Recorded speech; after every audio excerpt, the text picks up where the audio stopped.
The phone buzzed at 3:12 p.m., the screen lighting up like a cruel reminder that time hadn't frozen with my world. I was slumped on the kitchen counter, staring at the half-eaten sandwich I'd made out of habit. The one James used to tease me about: too much mayo, not enough mustard. His funeral had ended just yesterday, the dirt on his grave still fresh. And here I was, pretending life went on. 24 hours of numbness. And then Victoria's name flashed across the display. I answered, my voice a hollow echo in the empty house we'd built together. Victoria, I managed, throat tight from the sobs that had wrung me dry at the cemetery. No hello. No sorry for your loss, just her clipped tones slicing through like winter wind off Lake Michigan. Sophia, pack your things. You're out by morning. The words landed like a gut punch, knocking the air from my lungs. I gripped the counter, knuckles white against the granite James had installed himself. Back when we dreamed of family dinners and kids' laughter filling these rooms. What? This is my home. James is dead, she cut in. Flat and final. Like slamming a coffin lid. And that house? It's Reed family property. Always has been. I let my son play pretend there with you. But that's over. The way she said you dripped with years of disdain. As if I were some stray he dragged in from the Chicago streets. I slid to the floor, back against the cabinets where we'd stored our mismatched mugs, his with the faded Cubs logo. Mine from that flea market in Wrigleyville. Just 3 weeks ago. He'd sat here with me, holding my hand as the oncologist delivered the blow. Stage 4. No miracles. Now Victoria was evicting me, stripping away the last pieces of him. You can't, I whispered. But she laughed, low and satisfied. I already sold it. Buyers close Friday. Don't take anything that was his though, stay. My wedding band burned on my finger. A simple gold loop he'd slipped on with tears in his eyes 8 years back. The photo albums in the den, filled with our road trips to the dunes. Our quiet anniversaries. She wanted it all erased. Like I'd never existed. Victoria. Please. We just buried him. Begging tasted like ash. But grief had hollowed me out. Actions have consequences. Sophia. You never fit in this family. James knew it deep down. But he was weak. Now he's gone. And so are you. She hung up, leaving silence thicker than the fog rolling in from the lake. Rage flickered beneath the hurt. A spark in the dark. James had always defended me against her barbs. Her subtle hints that a nurse from a working-class neighborhood wasn't good enough for her architect son. But now, she thought me broken. Easy to discard. She didn't know the fire she'd just lit. Flashback 3 years. I'd just finished a grueling shift at Mercy Hospital. Scrubs stained with coffee and exhaustion. When my phone pinged. A text from my coworker Lisa, come to this fundraiser tonight, extra ticket. You need a break from all the heartbreak stories. I almost declined. Nights off meant crashing on my lumpy couch in my tiny Edgewater apartment, binging true crime docs to numb the day's losses. But something pulled me, maybe the loneliness since my last bad breakup. Or just fate's quiet nudge. The event was at the Art Institute. All crystal chandeliers and black tie whispers about portfolios and philanthropy. I felt like an imposter in my thrift store gown, nursing a sparkling water while scanning for an exit. That's when I spotted him, James, fidgeting by the appetizer table, loosening his tie like it was a noose. Our eyes locked, and his grin was real. Not the polished fake everyone else wore. You look ready to bolt, he said, sidling up with a plate of mini quiches. That obvious? I chuckled. Tension easing. Only 'cause I'm plotting my own escape. I'm James. And you, Sophia. And yeah, more dive bar wings than caviar for me. He laughed. Genuine and warm. Thank God. Want a ditch for real food? There's a spot in Lincoln Park with the best deep dish. We talked till dawn over pizza grease and cheap beer. Sharing scars, his pressure cooker job designing high-rises. My tales of lives saved and lost. His strained ties with his overbearing mom.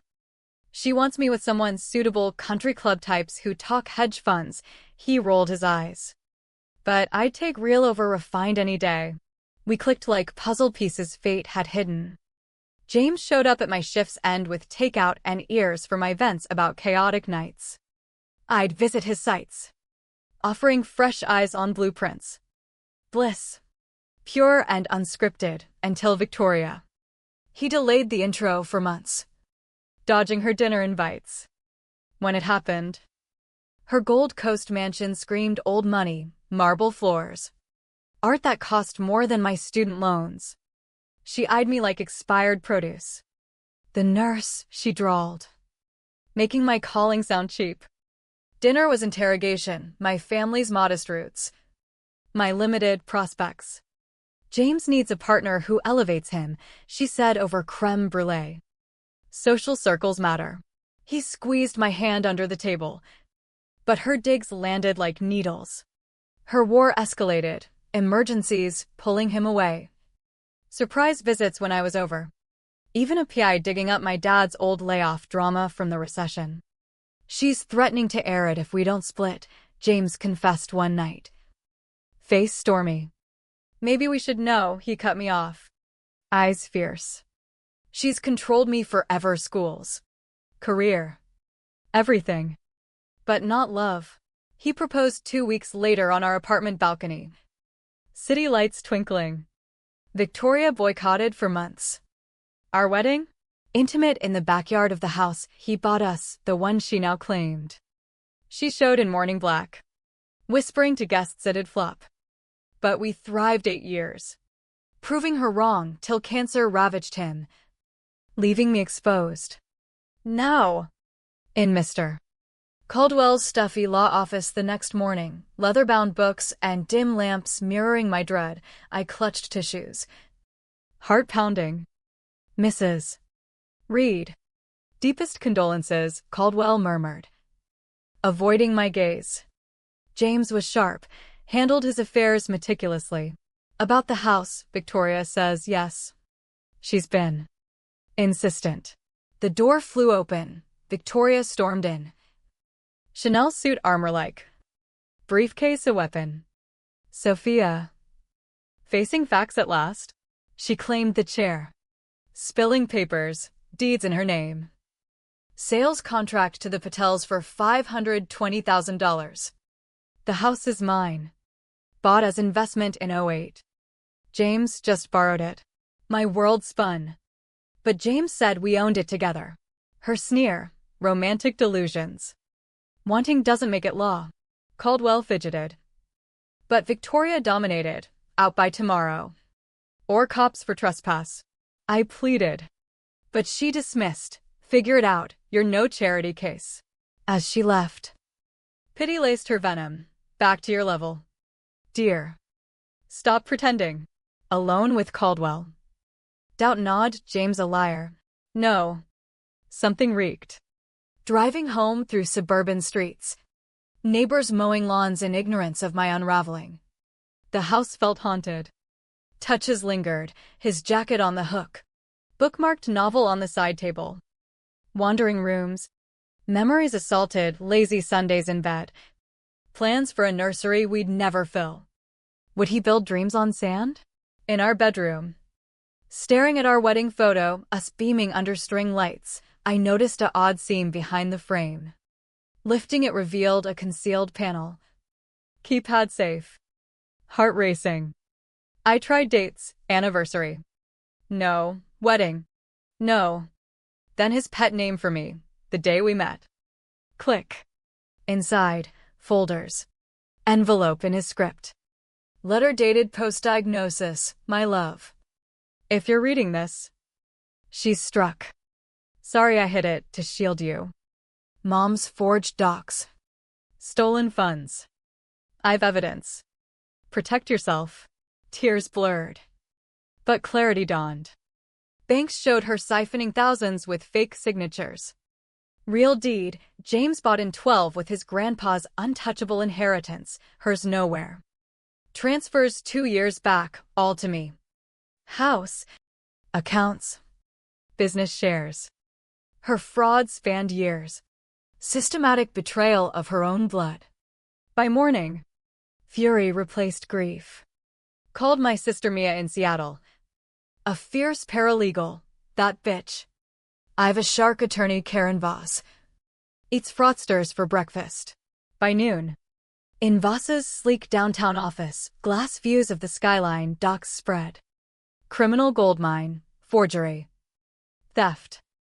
House is yours, she owes big. The Patels' view today. Voss grinned. Perfect ambush. We parked discreetly at 2 p.m. Victoria arrived with the Patels, using her emergency key. Rage boiled as she called, Sophia? Hope you're packed. I emerged. Folder in hand, this is my house. Face paling. She blustered. But I laid out real deeds. Transfers. Patel's horrified, you said clean title. Voss entered. Fraud alert. She's stolen $250,000 plus. Victoria crumbled. Panic attack edging in. What do you want? Repay all. Compensate them. Apologize or prison. She calculated. Reputation versus ruin. Chose payout. Signing confessions. Wiring funds. Penning regrets with shaky hands. She left broken. Vanishing from my life. Months on. I turned the house into a haven for betrayed widows. James's legacy center, his photo overseeing healing. Her greed cost her everything, his love armored me. Betrayal's price? Steeper than she imagined. But truth's victory sweeter than revenge.